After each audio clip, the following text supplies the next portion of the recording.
인사할까요? 주님의 이름으로 문안 인사드립니다. 한번 인사하겠습니다. 네,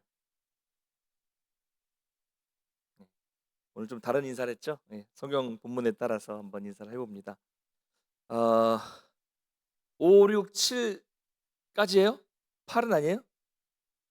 네, 8은 안 계세요 지금? 네, 그렇군요. 5, 6, 7 주보에는 8이라서 8 없고 7까지. 예. 아까 말씀을 하실 때 자꾸 7 그러셔서 혹시나 여쭤봤습니다. 오늘 찬양도 좋았죠? 네, 그 찬양대가 자꾸 이렇게 인원이 늘어나더니 오늘은 또 악기까지 늘어나서 우리 이상임 쌤 가정도 같이 해주셔서 너무 감사드리고요. 너무 아름다운 것 같습니다. 좋습니다. 좀 더우신가요 혹시? 더우시면 좀 한번 켜주시고요. 에어컨 살짝 켜도 될 것 같고 큰 문제 생기가 않으면 한번 살짝 틀었다가 또 조심을 끄면 되니까. 이제 아까 2부 때도 보니까 저는 원래 좀 덥기는 한데 중간중간에 2부 때도 더워 하시는 분들이 계시더라고요. 살짝 이제 좀 온도에 따라서 좀 켜도 될 것 같아요. 만약 여러분이 어떤 기업체나 단체에 들어가기 위해서 추천서를 가져가야 된다고 한번 가정을 해보겠습니다. 추천서를 받아야 돼요. 근데 다른 것보다도 추천서의 그 비중이 아주 커요. 큰 겁니다. 그래서 여러분이 추천서를 써달라고 했을 때 두말하지 않고 아주 나에 대해서 긍정적으로 추천서를 써주실 만한 분이 혹시 여러분 곧바로 떠오르십니까? 확 떠오르셔야 돼요. 네, 생각해 보십시오. 생각해도 안 떠오르시는 분이 계십니까? 네. 곰곰이 생각해도 뭐 안 떠오르시는 분이 있을지도 모르겠지만, 반대로 그러면 내가 누가 와서 부탁을 하면 고민도 하지 않고 적극적으로 그냥 긍정적인 말로 추천서를 써줄 만한 분이 혹시 여러분에게 있습니까? 저는 요즘에 이런 생각을 해보면 몇 명이 떠오르기는 하는데, 그 중에서 100% 나에게 좋은 말만 해줄 것 같지는 않다 하는 사람도 있기는 있어요. 예. 한 90, 80%는 좋은 얘기 쓰고 그러나 하면서 약간은 뭐 이렇게 쓸 수 있는 분도 있을 것 같다는 생각이 듭니다. 여러분 어떠실까요? 이런 생각 중에 오늘 이 로마서 16장 말씀을 묵상하면서 참 이 전체를 묵상하면서 많은 도전을 받았습니다. 이 사도 바울은요, 이 로마서 16장 한 장에 무려 37명을 언급하고 있어요. 여기 이제 보면은 이름이 쭉 나오는데 37명입니다. 여러분 안 세보셔도 돼. 제가 다 세봤습니다. 37명이에요. 저마다의 사연이 다 있겠지만 아마도 이 사람들을 하나 일일이 제가 다 설명을 해드리려면 일단은 시간이 부족하고요. 또 정보가 또 많이 부족합니다. 그래서 나중에 기회가 되면 16장 전체를 한번 이 사람들에 대해서 한번 살펴보는 시간을 가졌으면 좋겠고요. 오늘은 그 중에 몇 명, 우리가 6절까지 읽었는데 그 중에 몇 명만 좀 살펴보도록 하겠습니다. 우리가 오늘 나타나는 인물을 통해서 우리 한번 우리의 삶과 신앙을 좀 돌아봤으면 좋겠어요. 과연 나는 다른 사람에게, 특별히 이 바울과 같은 사람에게 어떤 평가를 받고 있을까 한번 좀 생각해 봤으면 좋겠습니다. 먼저 오늘 본문을 다 읽진 않았지만 평소에 여러분들이 성경을 읽으시는 분들은 로마서 16장 같은 부분을 읽으시면서 불만이 있으신 분이 계실지도 모르겠습니다. 보통 이렇게 성경을 읽다가 사람 인물이 많이 나오면 여러분 어떻게 하세요? 네. 다 하나 읽어보면서 이 사람 누군가 막 찾아보고 그러십니까? 보통 그렇지 않죠. 읽으면서 발음도 힘들고 누군지도 알지도 못하는 사람들이기 때문에 대부분 대충 읽으면서 넘어가는 경우가 많을 겁니다. 대부분 그래요. 그런데 제가 쭉 이렇게 보면서 저는 이제 이 부분만 다른 데도 보면 이름들이 나와 있는 걸 보면 한 번씩은 더 보게 되거든요. 그래서 천천히 살피다 보니까 왜 사도 바울이 마지막 이 문안 인사에서 이렇게 많은 사람들의 이름을 길게 기록을 했을까? 이런 의문이 좀 들게 됐습니다. 그래서 이 특별히 로마서 16장에 나오는 사람들을 하나하나 묵상하면서 깊이 생각해 보면서 이 마지막 문안 인사를 통해서 이 성도와 이 목회자 사이에 정말 아름다운 이 교제가 있었구나. 그동안 이게 간단한 인사가 아니거든요. 아름다운 교제가 있었다라는 것을 발견하게 됩니다. 그리고 이 인사에 나타난 바울의 이 마음이 느껴져요. 동역자들, 성도들에 대한 그 애틋한 마음, 그들을 사랑하는 애정, 그 사랑, 관심, 그리고 가고 싶어도 가지 못하는 상황, 만나고 싶은데 만나지 못하는 그런 이 바울의 안타까운 마음과 그리움도 이 말씀 안에 쭉 나타나고 있습니다. 자, 그렇다면 여러분 당시 로마 교회의 성도들이 여기 나오는 37명 뿐이었을까요? 그렇지 않습니다. 아주 많았어요. 그러나 아주 많았지만 그 많은 사람들 중에서도 왜 이 사람들의 이름만 부르고 있을까요? 그럼 목회자가 기억에 남는 사람이 그 사람의 이름을 부를 때, 그 사람을 기억하고 이름을 부를 때는 둘 중 하나예요. 하나는 다른 사람들보다 기억될 만한 아주 좋은, 아주 이 본이 되는 아주 뛰어난 신앙생활을 했거나, 반대로 아주 기억에 남을 정도로 나를 힘들게 했거나, 둘 중 하나입니다. 이건 뭐 여기서는 이제 전자에 해당하죠. 본이 될 만한 아주 훌륭한 신앙생활을 했기 때문에 그런 사람들에게 탁 생각이 날 때마다 날 때 이렇게 문안을 하게 되는 거예요. 저도 20년이 넘는 목회 생활을 하면서 기억에 남는 사람들이 있습니다. 근데 이게 제가 최근에 사역을 했다고 해서 잘 기억나는 것도 아니고요. 아주 오래전에 20년 전에 이 사역을 했다고 해서 기억이 안 나는 것도 아닙니다. 다 기억이 있어요, 아직도. 처음에 막 개척교회 전도사로 아무것도 모르고 갔을 때 그때 있었던 성도님들 아직도 기억에 다 나고 있습니다. 이 교회를 생각하면, 그 교회를 생각하면 그냥 탁 떠오르는 사람이 있는 거예요. 뭐 좋은 사람이든 힘들게 했던 사람이든. 바울도 마찬가지죠. 그냥 바울은 로마 교회를 생각할 때면 생각나는 사람, 탁 떠오르는 사람이 있었어요. 여러분, 여러분의 신앙생활은 과연 어떠십니까? 나의 이 신앙의 모습이, 내가 평생 했던 이 신앙의 모습이 다른 성도들에게, 또 우리 선배들에게, 또 우리 후배들, 또 교역자들, 또 여러분의 자녀들에게 과연 좋은 인상으로 지금 남아 있을까요? 여러분, 우리가 인생을 산다는 것은 한마디로요, 흔적을 남기는 것이라고 말을 해요. 기억을 남기는 것이라고 말하기도 합니다. 우리 교회도 이 지난 63년의 역사 속에서 이름만 탁 떠올려도, 누구?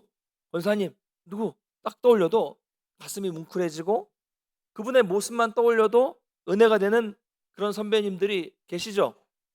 할렐루야? 안 계십니까? 저는 몰라도 이 말씀을 드리면 여러분의 기억 속에 남아있는 그런 기도의 권사님, 찬양의 장로님, 뭐 이런 분들이 아마 생각이 나실 거예요. 저도 있어요. 저도 모교회에 그런 분이 있습니다. 늘 뜨겁게 기도하셨던 그런 장로님이 계시고요. 또 막 새벽 제단을 쌓으시면서 그 기도 속에 저의 이름이 막, 저희 부모님도 아닌데 저의 이름이 막 나와서 막 저를 위해서 기도하셨던 그런 권사님도 있고요. 또 온갖 꾸준히 일을 담당하셨던 그런 집사님의 이 기억도 있습니다. 바라기는 여기 계시는 모든 분들, 특별히 오늘 헌신 예배를 드리시는 우리 여전도의 모든 분도 우리 교회 역사에 있어서 좋은 믿음의 모습, 우리 찬양처럼 좋은 어머니의, 신앙에 가진 좋은 어머니의 모습, 좋은 믿음의 모습으로 기억되시고, 생각만 해도 이 집사님은 생각만 해도 은혜가 된다, 라는 그런 신앙인들이 되시기를 주님의 이름으로 간절히 축복합니다. 자, 이제 인물을 좀 볼게요. 몇 명 인물을 볼 텐데요. 먼저 베베라는 이름이 좀 발음도 그래. 베베라는 인물을 보겠습니다. 근데 이 베베라는 이름은요, 빛나다라는 뜻을 가진, 이름의 뜻이 빛나다예요. 겐그레아의, 이 로마가 아닌 겐그레아의 여집사입니다. 베베. 근데 바울은 가장 먼저 로마서 16장을 시작하면서 이 베베라는 인물을 추천하고 있는데요. 베베를 통해서 이 로마 교회에 이 편지, 이 로마서 편지를 전달했습니다. 당시에 중요한 편지를 전달했다는 것은 그만큼 바울이 목회자가 아주 신뢰할 수 있는 사람이었다는 그런 의미죠. 그 겐그레아는 이 고린도 지역에 좀 떨어져 있는 항구였어요. 항구에 있었고, 바울이 고린도를 방문했을 때 이 베베를 전도했던 것으로 보입니다. 베베에 대해서는 많은 정보가 없어요. 그런데 오늘 본문에 보면 주목할 만한 구절이 하나 나오고 있습니다. 2절인데 한번 같이 읽어볼까요? 2절 본문 2절인데 한번 같이 시작. 너희는 주 안에서 성도들의 합당한 예절로 그를 영접하고 무엇이든지 그에게 소용되는 바를 도와줄지니 이는 그가 여러 사람과 나의 보호자가 되었습니다. 아멘. 여러 사람과 나의 보호자가 되었다라고 말씀하고 있습니다. 이 보호자는요, 원어로 후원자라는 뜻이에요. 후원자라는 의미를 가지고 있습니다. 그러니까 베베는 상당한 재력가였고요. 자신이 가지고 있었던 이 물질로 바울뿐만 아니라 많은 전도자들을, 여러 사람들을 후원해 줬던 그런 후원자였다는 거죠. 물질 후원자. 그로 인해서 베베는 자기 이름처럼 정말로 이 교회에 빛나는 존재, 베베, 빛나는 존재가 되었습니다. 중요한 점은요, 이 베베가 남자가 아니라 여자였다는 점이에요. 아니 목사님 요즘 같은 시대에 무슨 이런 꼰대 같은 이야기를 하십니까? 이렇게 생각하실 수도 있겠지만 여러분 아시는 것처럼 당시의 여성은 아주 천대받던 시절이었습니다. 굳이 이런 이 문서에 이런 편지에 여성의 이름을 문서에 편지에 기록하지 않는 것이 그 당시 정서에는 더 합당한 그런 때였어요. 그런데 바울은 또 성경은 그 사람이 하나님 일을 한 사람이 남자였는지 여자였는지 뭐 중요하게 생각하지 않습니다. 그리고 뭐 그 성별을 밝히는데 그렇게 지면을 허비하지 않아요. 왜 그렇습니까? 하나님의 나라와 그 일은 하는 데는 성별이 중요한 것이 아니기 때문입니다. 베베는 정말로 열정적인 후원자였기 때문에 바울은 성도들이 이 여인을 오늘 말씀처럼 합당하게 뭘 하든지 합당하게 영접해주고 또 무엇이든지 이 여인에게 필요한 대로 도와줄 것을 이렇게 먼저 이 편지를 들고 가는 베베를 위해서 이렇게 추천을 해주고 있는 거죠. 이렇게까지 바울이 이야기를 하는 것을 보면 정말 이 여인의 헌신은 대단한 헌신이었다라고 말씀할 수 있는 것이죠. 자, 두 번째는요. 우리가 잘 아는 한 부부가 나옵니다. 바로 브리스가와 아굴라입니다. 다 아시는 내용이죠. 바울은 근데 성경 여러 곳에서 이 부부를 소개하고 있어요. 먼저 브리스가는요. 이름을 브리스길라라고도 하죠. 브리스길라. 근데 독특한 점은 항상 보면 아굴라가 먼저 나오는 게 아니라 브리스길라가 여성입니다. 브리스길라 아내의 이름이 먼저 등장한다는 점이죠. 이것을 통해서 우리가 알 수 있는 것은 남편보다 아굴라보다는 브리스길라가 훨씬 더 헌신적이었다 이렇게 보는 거죠. 자, 여러분 성경에 나오는 이 가장 이상적인 커플이 있다면 바로 이 부부입니다. 환상의 커플. 예. 여러분 오늘이 보니까 뭐 세상에서 말하는 부부의 날인다고 하더라고요. 예. 근데 어쨌든 환상의 커플. 여러분 우리 교회에도 이런 환상의 커플이 있으십니까? 아멘. 네. 양선 집사님이 예. 아멘 하셨어요. 예. 한 가죠, 한 커플. 예. 권 집사님은 동의 안 하시는 것 같은데 옆에. 예. 또 있으세요? 예. 안 계시는군요. 아마 있을 겁니다. 예, 계시겠죠. 예. 환장의 커플은 아니겠죠. 환장의 커플은 아니겠죠. 이 자리에 아마 이 부부가 나오신 분들도 많이 계시는데 사실 이 부부가 여러분 한 마음으로 교회를 섬기는 거 이거 정말 쉽지 않은 일이에요. 같이 나오신 거 정말 감사하셔야 되고요. 행복해 하셔야 됩니다. 부부가 같은 마음으로 같이 교회를 열심히 최선을 다해 섬긴다는 거 이게 정말 쉽지 않은 일입니다. 남편은 아주 헌신적인데 아내가 막 엇박자로 막 힘들게 하는 부부도 있어요. 반대로 아내는 정말 열심히 하는데 남편이 막 그런 걸 타박하는 경우가 좀 더 훨씬 많습니다. 남편들은 뭐라고 합니까? 남편보다 교회가 더 좋냐? 왜 그렇게 중요해? 그럴 거면 가서 살아라. 그러니까 막 새벽부터 와서 사시잖아요, 정말로. 그렇죠? 이렇게 되는 거예요. 이런 식이라면요. 뭐 봉사하고 섬기는 건커녕 그냥 생활 자체가 힘들어지는 거예요. 그게 힘들어지는 거죠. 같은 마음으로 같이 한 발 한 발 발을 맞춰가면서 주님을 섬기는 거 힘들고요. 정말 이상적인 일입니다. 근데 오늘 이 브리스가와 아굴라가 이런 부부였어요. 이상적인 부부였습니다. 바울은 먼저 이 부부를 사실 고린도에서 만났습니다. 고린도에서 로마의 이 글라우디오 황제가 유대인들을 다 로마에서 추방했습니다. 쫓아냈을 때 이 부부도 쫓겨났습니다. 로마에서. 그래서 그들은 고린도에 정착하면서 천막을 만드는 일을 했어요. 그때 같은 일을 했던 천막을 만드는 이 바울을 거기서 만나게 된 것이죠. 그래서 바울을 통해 전해들은 그 복음은 그들의 인생을 바꾸는 놀라운 역할을 하게 된 것입니다. 바울이 1년 반 동안 고린도에서 복음을 전하고 교회를 개척했을 때 이 부부는 늘 바울을 따라다니면서 그림자처럼 따라다니면서 헌신하고 섬겼어요. 자, 어느 정도 섬겼냐? 어느 정도로 섬겼길래 바울이 여러 곳에서 계속 이 부부를 언급하고 있고요. 입에 침이 마르지 않도록 계속 자랑하고 있는 거거든요. 그러면서 오늘 본문에서도 나의 동역자다라고 했을까요? 어느 정도로 과연 섬겼을까요? 오늘 4절 한번 읽어보겠습니다. 4절 같이 읽겠습니다. 시작. 그들은 내 목숨을 위하여 자기들의 목까지도 내놓았나니 나뿐 아니라 이방인의 모든 교회도 그들에게 감사하느니라. 아멘. 뭐라고 하고 있어요? 그들은 자기의 목숨까지도 아까워하지 않았다. 교회를 위해서, 바울을 위해서 목숨까지도 아까워하지 않았다. 대단하죠? 여러분 그들은요 이 온 유대인들이 바울을 배신자, 배교자라고 막 생각하면서 막 죽이려 다녔을 때 어디 있었어요? 바울 옆에 있었어요. 막 사람들이 살기가 등등해서 바울을 죽이려고 할 때 그 옆에 있었다는 거죠. 그러니까 자기도 목숨이 위태로울 수 있었지만 그들은 아랑곳하지 않고 함께 동역하고 있었다는 거죠. 뿐만 아니라 그들은 바울의 든든한 후원자까지 되었습니다. 여러분 예수님이 십자가에 달리셨을 때 제자들은 어땠습니까? 잘 아시는 것처럼 그들은 함께 있는 것마저도 두려워했고요. 또 함께 있지도 않았고 떨어져 있었는데도 너도 그 일당 아니냐라고 했을 때 그것마저도 두려워서 다 도망갔고 함께 하지 않았습니다. 그러니 예수님께서 함께 했던 제자들이 주변에 없었던 것만으로 사실 인간적으로 우리가 볼 때는 얼마나 이 고독한 마지막 그 십자가의 길을 가셨겠습니까? 그런데 이 주변에 바울의 주변에 이렇게 헌신적인 두 사람이 있었다는 것만으로도 바울에게는 정말 이게 힘이 되는 거고요. 내 모든 것들을 알아주는 동역자가 있다는 것은 정말 힘이 되는 것이고 복된 만남이었던 것입니다. 여러분, 여러분에게도 여러분 신앙에도 이런 정말 힘이 되는 복된 만남이 있으십니까? 여러분, 저는 너무 부럽더라고요. 부럽지 않으세요? 게다가 바울은 뭐라고 말하냐면 자기뿐만이 아니라 이방인의 모든 교회도 이 부부에게 감사하고 있다. 이럴 정도로 헌신이 대단했던 겁니다. 그들은 바울뿐만이 아니라 많은 이방인의 교회를 위해서 성심껏 섬겼던 사람들이에요. 알려진 바로는 아볼로라는 사람을 전도해서 고린도 교회의 기초를 세웠습니다. 아볼로가 바울이 오기 전까지 이 고린도 교회에 있었죠. 그리고 자신들의 가정을 오픈해서 예배를 드릴 수 있는 처소로 사용할 수 있게끔 해 줬습니다.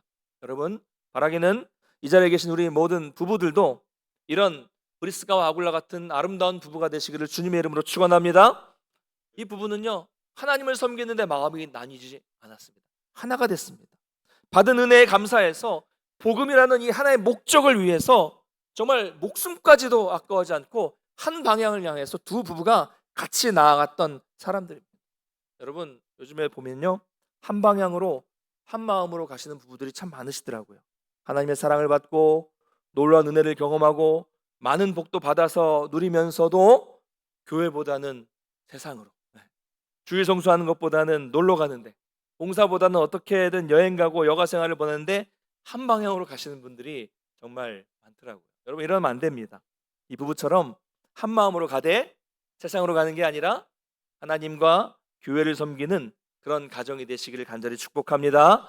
또 오늘 혹시 이제 여기 계신 분들 또 헌신 예배를 드리는 여전도회 회원 중에서도 혹시 남편과 신앙이 달라서 어려움을 겪고 계신 분들이 계시다면 이 부부처럼 부부가 함께 하나님의 은혜를 경험하고 또 같은 신앙을 가지게 되셔서 정말 영적으로 한 마음이 되시는 그런 놀라운 역사가 일어나시기를 주님의 이름으로 축원합니다. 축원합니다. 네.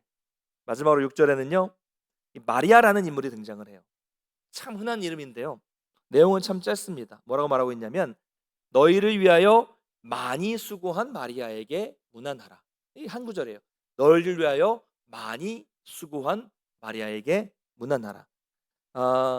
여러분 혹시 신앙생활을 지금 너무 오래 하셔서 그동안 너무 많이 수고만 해서 좀 내가 그동안 너무 힘들게 교회 일만 했다 억울한 마음이 들기도 하시고 힘들어서 이제는 다 그만 내려놓고 싶다고 생각하시는 분들이 계실까요? 그럴지도 모르겠습니다. 또 젊을 때 식당 교사 구역장 청소 이것저것 봉사도 많이 했으니 이제는 좀 내가 물러나서 좀 대접 좀 받고 아직 좀 남았지만 2, 3년 좀 전에 조기 은퇴해서 좀 쉬고 싶다 조용히 지내고 싶다 이런 분이 계실까요?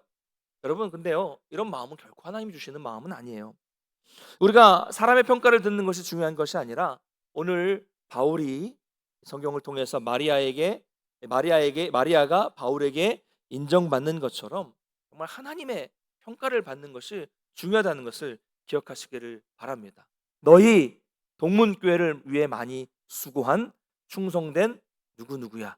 여러분 우리 주님이 이렇게 말씀해 주시면 얼마나 기분이 좋겠어요. 내가 참 너를 잘 안다. 고생 많았다. 짤막한 평가지만요. 이 짤막한 한마디 평가가 그 사람의 인생과 신앙을 다 표현해 주는 것입니다. 여러분 오늘 6절 말씀에 마리아 자리에 여러분의 한번 이름을 넣어서 한번 읽어보겠습니다. 너희를 위하여 많이 수고한 반진모에게 문안하라. 이것처럼 한번 여러분의 이름을 넣어서 한번 마리아 자리에 여러분 넣어서 하면 됩니다. 시작. 너희를 위하여 많이 수고한 이게 무난하라. 할렐루야. 아멘. 이런 믿음의 평가를 받게 되시기를 주님의 이름으로 축원합니다. 말씀을 맺겠습니다. 오늘은 이 바울이 문안한 37명 가운데 일부 여성에 대해서만 살펴봤습니다. 주 안에서 사랑하시는 우리 성도 여러분, 또 오늘 헌신 예배를 드리시는 우리 전도회 여러분은 서로에게 어떤 분이십니까? 한번 옆에 계신 분들 얼굴을 한번 보세요. 민망하지만 보십시오. 째려보지 마시고 사랑스러운 얼굴로 따뜻한 눈 한번 보십시오. 자, 보셨죠? 그러면 옆에 있는 분들이 나를 다른 사람에게 소개할 때 과연 어떻게 소개하실까요? 어떻게 소개하실 것 같아요? 자신 있으십니까? 또 교회에서 담임 목회자와 또 교육자들이, 또 여러분 동역자들이 여러분을 다른 사람에게 소개할 때 과연 어떻게 소개할까요? 그 사람 복음을 위해 많이 수고한 나의 동역자야. 정말 교회를 위해서 많이 수고한 분이야. 정말 헌신 많이 하시는 분이야. 최고. 따봉? 여러분, 이런 평가를 받으시는 우리 성도님들, 우리 여전대 되시기를 주님의 이름으로 축원합니다. 아이고, 그 인간, 이럴 때는 사람이라고도 안 그래. 이름도 안 불러. 그 인간, 평생 왼수 같은 인간이야. 그 인간 정말 조심해. 이런 소리 들으면 그 사람은 정말로 십자가와 복음의 원수예요, 원수. 그렇죠? 여러분, 우리가 길어야 100년 살까 말까 하는 인생인데, 조그만 내 이익과 조그만 내 승리 때문에 사람을 잃고 동역자를 잃고 그럼 무슨 영광을 볼 수 있겠습니까? 바득바득 내가 이 사람 사이에서 좀 이겨서 얻는다고 해서 남는 게 뭐예요? 남는 게 뭘까요? 여러분, 바라기는 정말 바울 같은 그런 동역자가 여러분에게 있었으면 좋겠고요. 여러분이 또 교회와 목회자와 성도들에게 그런 좋은 동역자가 되어 주십시오. 그래서 제가 바울은 아니지만 목회자인 저에게, 또 저 여러 성도님들에게 좋은 기억으로, 평생 좋은 기억으로 남는 그런 헌신적인 성도님들, 또 헌신적인 우리 전도회 회원님들, 임원들 되시기를 주님의 이름으로 간절히 축원합니다. 기도하겠습니다.